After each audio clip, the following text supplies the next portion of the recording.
Now that we know how to assign oxidation states, we're going to use that information to identify and balance redox reactions.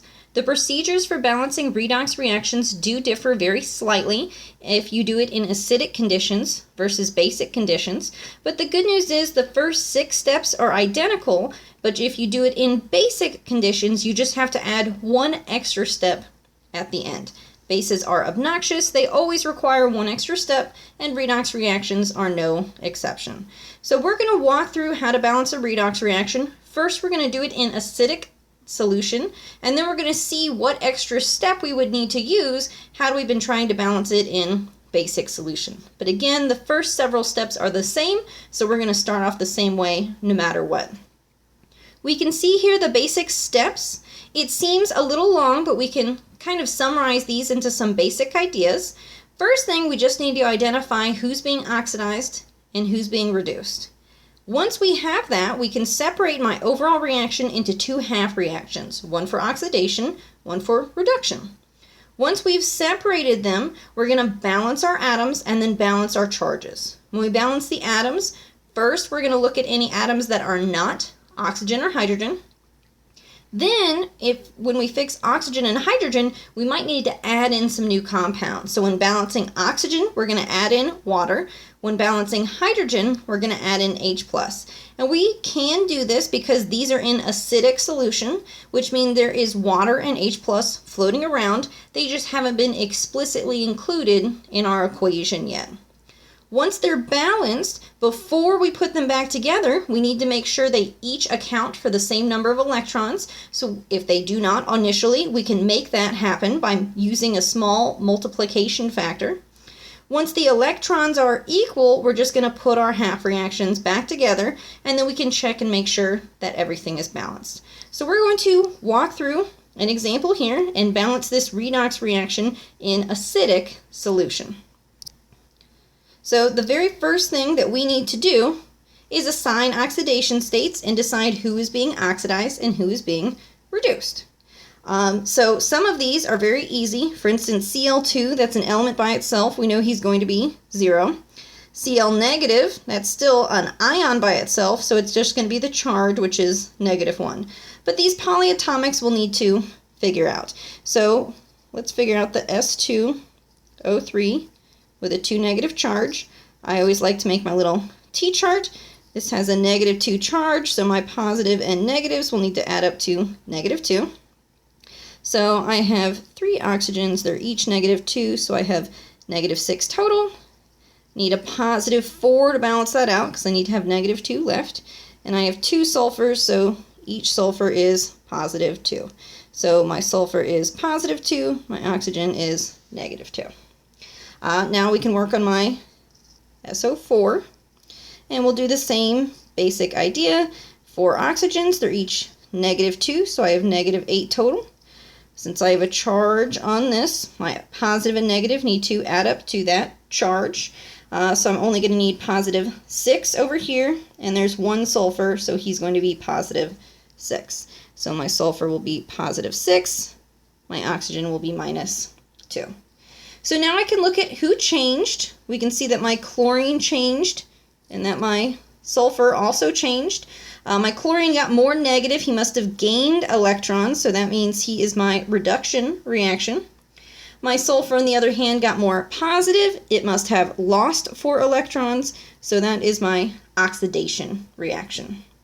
So once I assign these and I know who has been oxidized and who has been reduced, now is when I'm going to separate this into my 2 half reactions. So I'm just going to rewrite those 2 halves separately on the next slide. So for my oxidation reaction, that's where we had S2O3, which has a -2 charge. That formed SO4, which also has a -2 charge. And for my reduction reaction, that was my Cl2 going to form Cl-. So if we go back up again, we can see I've just rewritten the parts that were connected for the oxidation and reduction reaction, but now I've separated them into 2 pieces. So now we need to balance the atoms. First thing, we balance atoms other than oxygen and hydrogen. And I'm just going to go through the whole procedure for one at a time. So first, let's work on oxidation. So first, let's balance the sulfur. We can see I have 2 on the reactant side, but only 1 on the product side. So I'm going to add a 2 here. So now all of my elements other than oxygen and hydrogen are balanced, 2 sulfurs on each side. So now I'll balance oxygen. I balance oxygen by adding water. So I have 3 oxygens here on the left, whereas on the right side, currently I have 8 oxygens, so I need to add 5 oxygens to the left.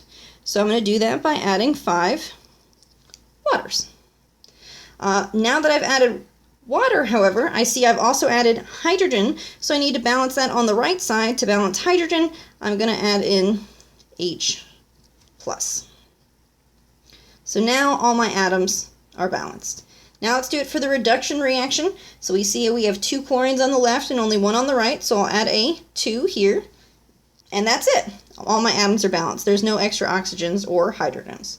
So once I've balanced my atoms, now I'm going to balance my charges. So to balance my charges, I'm going to look at the total charge on each side of each reaction and see how I can make them add up. So we can see for my first reaction, my oxidation reactant, on the left side, I have a -2 charge from the S2O3, and then water is 0, so overall my charge on the left side is -2. On the right side, I have 2 sulfates, each of which is -2, so I have -4 from that. And then I have 10 hydrogens, each of which is +1, so I have +10 from that. So if I add those pieces together, I get +6.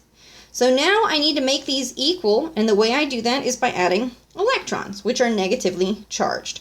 So I'm always going to add to the more positive side, so in this case I'm going to add to the right side, and I'm going to need to add 8 electrons, and because then I would add a charge of -8, so my total charge here would be -2, and now they are balanced on each side. I can do the same thing for my reduction reaction. We can see on the left side, chlorine has a total charge of 0, Cl2, that's easy. On the right side, I have 2 chlorines, and they're each -1, so I have -2. So I see that really easy. I'm just going to need to add -2 to the left side, to the more positive side, and I'm going to do that by adding 2 electrons. So now that would add -2, so my total charge here would be -2, and it's going to balance on each side.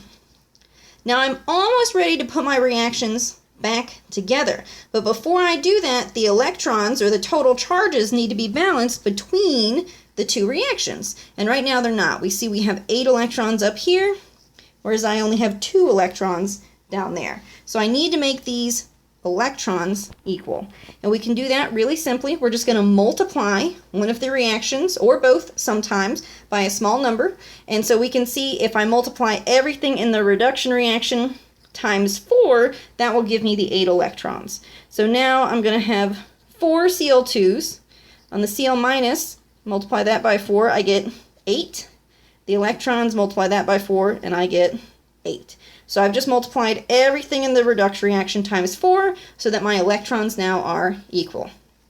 Okay, we identified oxidation reduction, we split up our reaction, we balanced the atoms, we balanced the charges.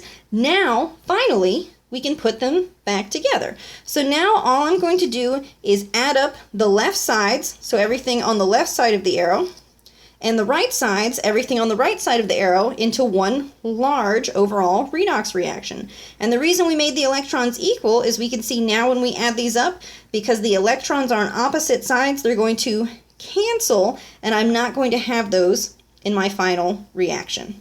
So if I write out everything I have on the left side, I'm going to have S2O3, which has a -2 charge, plus 5 neutral waters, plus 4 Cl2s.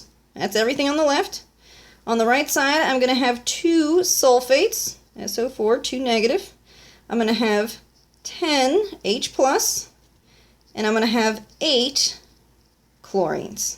And I should include my phases there, but I knew I wasn't going to have enough room if I did, so I've left them off for a moment. But that's it. And now we can check and make sure that everything is balanced. So if we look here, for instance, Sulfur, I have 2 on the left, I have 2 on the right. Oxygen, I have 3 plus 5, 8 on the left, 2 times 4, 8 on the right. Hydrogen, I have 5 times 2, 10 on the left, and I have 10 on the right. And chlorine, 4 times 2 gives me 8 on the left, and 8 gives me 8 on the right. So it's all nicely balanced, and I can also check and see that my charges are balanced. On the left, I have -2, and then 0 and 0, so I have a -2 total on the left. On the right, I have -4 plus 10, and then -8. So if I add those all together, it will leave me with -2. So not only are the atoms balanced, but the charges are balanced as well. And that's it. That's all we have to do. So we there we go, save. So we summarize our steps. We see that we identified oxidation reduction, separated it, balanced our atoms, balanced our charges, made the electrons match, and then simply added them back together. So there's a few steps, but it always follows the same basic procedures. And at the end, we can check and make sure that everything's actually balanced. Now, what if we had been doing this in basic solution? Notice that the first 6 steps, identical. At the end, we have one extra step, and that's because in basic solution, we don't have a lot of H plus floating around. We have a lot of OH minus. So at the end, if we have any H plus, we need to get rid of it. We neutralize it by adding hydroxide. We're going to add it to both sides to keep everything balanced, and this is going to work out for us because if you combine H plus and OH minus, it produces water. So we're going to turn any H plus we have into water, and we might have some extra hydroxides floating around, but that's fine because now we're in basic solution, so no problem. So let's say we had just finished this, and then we looked back at the problem, we said, oh no, it wanted me to do it in basic solution, not acidic. Well, that's fine. We've done everything we should, and all we're going to do is one extra step at the end. So acidic solution, we would stop here. This is just rewritten very nicely compared to how I wrote it above. Now basic solution, we see, okay, I've got H plus, I have 10 of them, so I'm going to add that many hydroxide groups, but I have to add it to both sides. Now these will get together, and each H plus and OH minus will make a water, so I'll end up with 10 waters effectively. And now I'm just going to add these together. Before I do, I can notice I am going to have 10 waters on the right side, but I already had 5 waters on the left, so we can go ahead and cancel some out. So all 5 of these will go away and cancel out 5 of these, leaving 5 left. So if I rewrite everything, I'm going to have my S2O3. Again, I should write phases, but I'll run out of room, so I'm going to drop them for a second. 10 hydroxides, 4 chlorines, and that's going to produce 2 sulfates. Now I'm going to have 5 waters here, and finally 8 chlorine atoms. And because we added it to both sides, it's still going to be balanced. So we still have 2 sulfurs on each side. Now I have 3 plus 10, 13 oxygens on the left. We look over here, 2 times 4 is 8, plus 5 gives me 13 oxygens on the right, so that's still balanced. We still have 10 hydrogens on each side, and of course the 8 chlorines. So again, we add it to both sides. That prevents it from messing up our nice balanced equation, but now we don't have H plus floating around. We have OH minus, which is okay because this is basic. So same basic steps when we're balancing basic redox reactions, just at the end, look for any of this H plus guy and cancel them out with some hydroxides.